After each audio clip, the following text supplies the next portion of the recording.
WhatsApp guys, आज हम देखने वाले हैं मुस्लिम लड़कियां बन रही सनातनी और लगा रही जय श्री राम के नारे। तो वीडियो होगी काफी इंटरेस्टिंग, देखते हैं। चैनल में तो प्लीज सब्सक्राइब, वीडियो को कर दे लाइक। 1 2 3 गो।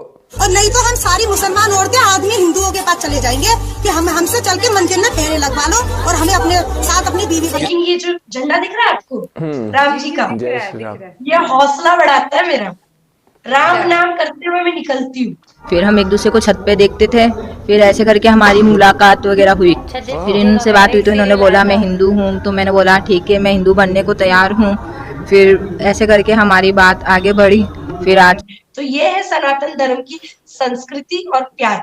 और किसी ने मुझे ये नहीं बोला भाई कि तू इतना हिंदू धर्म को ये कर रही है, इतना राम जी को मान रही है, तो तू कन्वर्ट हो जा या घर वापसी कर ले। नहीं, वो मुझे ऐसा ही एक्सेप्ट कर रहे हैं। तेरे मुसलमान पुरुष जो हैं वो और विधवा की तरह रो रहे हैं और चूड़ियां तोड़ रहे हैं और मेंढक की तरह खुदक रहे हैं और छाती कूट रहे हैं कि अब तो सारी मुसलमान महिलाएं जो है वो तो समझ चुकी हैं कि भाई हम इनको कुछ भी बोलेंगे मेरे ऊपर एफआईआर हो जाएगा, हम जेल चले जाएंगे। देखो, मैं तो एक ही बात बोलूंगी, जो भी भारत देश में रामलला के करीब आया है, कहीं ना कहीं उनको विरोध का सामना करना पड़ा। तो कोई बड़ी बात नहीं है, राम जी की शरण में जा रहा है, हनुमान जी हमें ताकत देते हैं, हम सबका सामना कर लेंगे। जय हिंद दोस्तों कई मुस्लिम लड़कियां अपने धर्म से इतना ज्यादा प्रताड़ित हो चुकी हैं कि वह अपने धर्म को त्याग कर सनातन धर्म की शरण ले रही हैं। टाइप की शबनम से बात करें, आज की शबनम में क्या चेंज आया है सनातन धर्म को फॉलो करते हुए?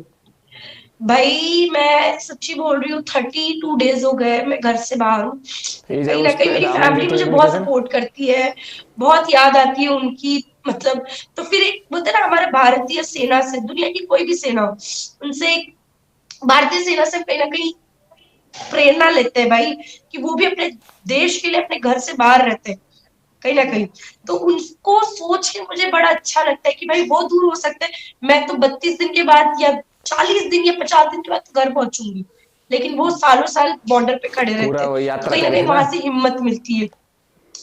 तो जो मैं पहले मुंबई की शबनम थी, मुंबई से जब उससे पहले मैं जब रहती थी, जब निकली नहीं थी भाई, पैदल चलने का नामो निशान नहीं था, गाड़ी से आती जाती थी।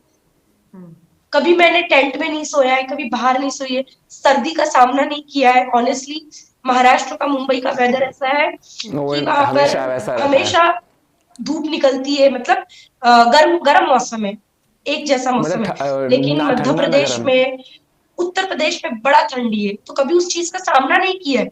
लेकिन राम जी से इतना अटैचमेंट है भाई, 500 साल बाद राम जी आ रहे हैं, तो उनके लिए भाई हर चीज कुर्बान है।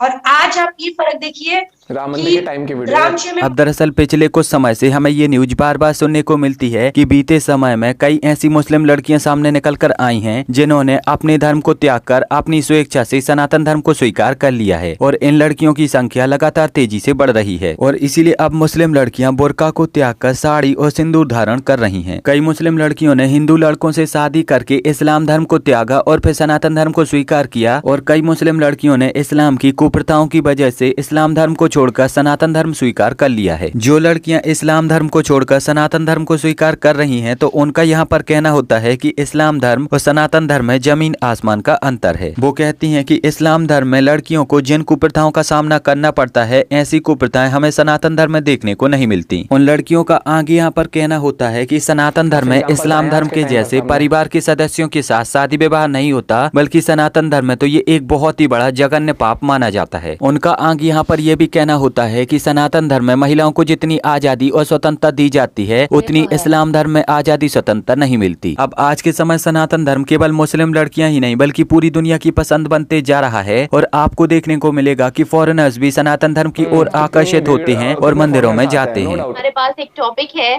नज़मा अंसारी जिनका ताल्लुक उत्तर प्रदेश से है, अबाया पहनती हैं, बुर्का पहनती हैं, हिजाब करती हैं और माशाल्लाह से इलेक्ट्रिक रिक्शा चला रही हैं, क्योंकि उनकी शोहर की डेथ हो चुकी है, हस्बैंड की डेथ हो चुकी है और उनको एम्पावर किया गया है योगी जी की जानिब से। और जब उनसे पूछा गया कि आपके साथ तो कुछ भी गलत हो सकता है, तो उन्होंने बोला सीएम योगी तो है ना, इस वक्त हुकूमत योगी जी की है। तो आप क्या कहेंगे कि लेट नाइट वो रिक्शा चलाती हैं, सेफ है और इतनी एम्पावर है, क्या कहती हैं आप?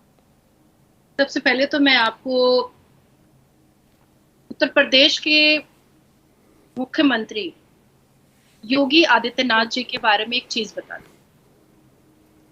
सनातनी है और संतों जैसा कपड़ा पहनते हैं। लोगों ने उनको बहुत हल्के में लिया था कि गेरुआ कपड़ा पहनता है, संत है, पर पक्का सनातनी निकला। देखा नहीं था शुरू में किस तरीके से टॉन्ट करते थे लोग। उनकी एक स्पीच मेरे ख्याल से 1 हफ्ते पहले उन्होंने कही थी, जब एक स्कूल से आ रही साइकिल पर बच्ची का 2 मुसलमान लड़कों ने दुपट्टा खींचा था, तो वो तो पैर से चल नहीं पा रहे हैं। अब जो हालत मुसलमान लौंडों की हुई है चवन्नी छापों की, तब उन्होंने एक स्पीच कही थी कि उत्तर प्रदेश की सरजमीन पर अगर कोई भी उत्तर प्रदेश की माँ बहनों की तरफ आंखें उठाकर देखेगा या उनके साथ किसी भी तरीके की कोई हरकत जो गलत है वो करेगा, तो दूसरे ही चौराहे पर यमराज खड़ा उनको ठोक दिया जाएगा वहीं पर। इलाज वो है योगी आदित्यनाथ जी।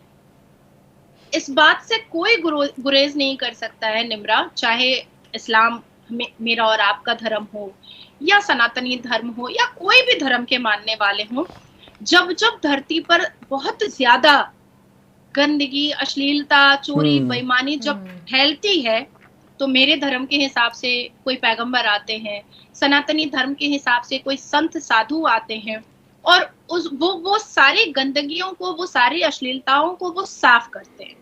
तो उसी तरीके से भारत में उत्तर प्रदेश की सरजमीन पर एक संत साधु ने एक अवतार बन करके आया है जिसका नाम योगी आदित्यनाथ जी है, और वो सारी अश्लीलताओं को खत्म कर रहे हैं, सारे ठरकजेबों को जेल की सलाखों में पहुंचा रहे हैं, सारे ठरके आजम को जेल की सलाखों में पहुंचाने का काम कर रहे हैं। मुझे बहुत खुशी होती है जिस हिसाब से उत्तर प्रदेश तरक्की कर रहा है।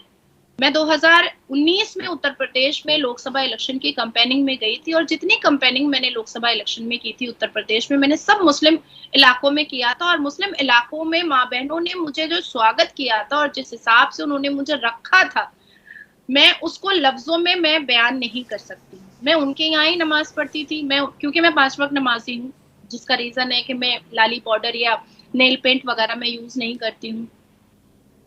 तो उनके यहाँ ही नमाज पढ़ती थी, उनके यहाँ ही खाना खाती थी, और बहुत इज्जत से वो लोग मुझे रखते थे। और वो महिलाएं हिजाब में, बुर्के में, चदरे में, वो मुझे कहती थी कि हम लोग तो अल्लाह से दुआ कर रहे हैं कि उत्तर प्रदेश में योगी जी की सरकार आ जाए। बस क्योंकि एक वक्त था जब उत्तर प्रदेश में समाजवादी पार्टी की सरकार हुआ करती थी और मुख्यमंत्री और उनके पिता खड़े होकर के मंच पर कहते थे कि अरे बलात्कार हो जाता है, मनचले लोग हैं, लड़कियां टाइट जीन्स पहन करके निकलती हैं तो बलात्कार हो जाता है।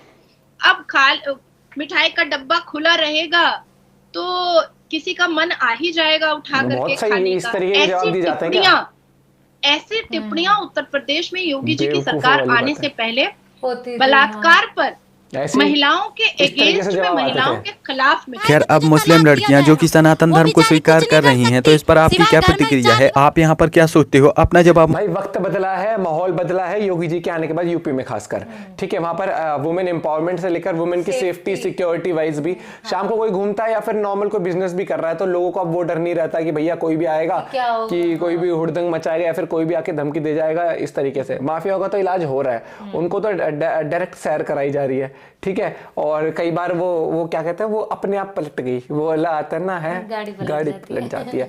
और इस देखो सीधी सी बात है, और मुझे नाजिया का इसलिए हमेशा इनके पॉइंट ऑफ व्यू अच्छे लगते हैं क्योंकि वो देखो उनका यही चीज दिखाती है कि वो मुस्लिम भी है लेकिन वो इक्वल रिस्पेक्ट देती है हर एक धर्म को। वो जय श्री राम भी बोलती है, मंदिर भी जाती है, मस्जिद भी जाती है। और यही चीज होती है, अगर आपको धर्म आपको अगर बांटना सिखा दे, नफरत फैलाना सिखा दे, तो फिर मुझे लगता है कहीं ना कहीं आप एक बार दोबारा सोचो, 2 बार सोचो कि क्या, जैसे कहते हैं ना इंसान की परवरिश, अगर वो कहते हैं ना कि अबे इसको तो बोलने की तमीज नहीं, इसकी परवरिश ही गलती है, तो एक बार इंसान कहेगा यार बाकी बच्चे की परवरिश कैसे हुई, इसकी कैसे हुई। तो वही चीज होती है कि आप या तो अपने धर्म को समझ नहीं पाए, या जिनसे आपने समझा वो आपको ढंग से समझा नहीं पाए, या फिर वो समझाना ही नहीं चाहते थे आपको, ठीक है। और बाकी भाई जय श्री राम जरूर लिख देना, और कहाँ से देख रहे हो आप ये वीडियो जरूर कमेंट करके बताना, जितना हो सके शेयर भी कर देना। और भाई देखो सीधी बात, नो बकवास। ये आज का भारत है, यहाँ पर गलत कोई किसी भी धर्म में कोई भी करता है तो इलाज होता है उसका। वहां पर वो पारदर्शिता नहीं होती कि ये नहीं इस धर्म का था, इस धर्म का था। हाँ, इलाज पूरा होता है। मिलते हैं आंसर को वीडियो के साथ। Bye bye, take care.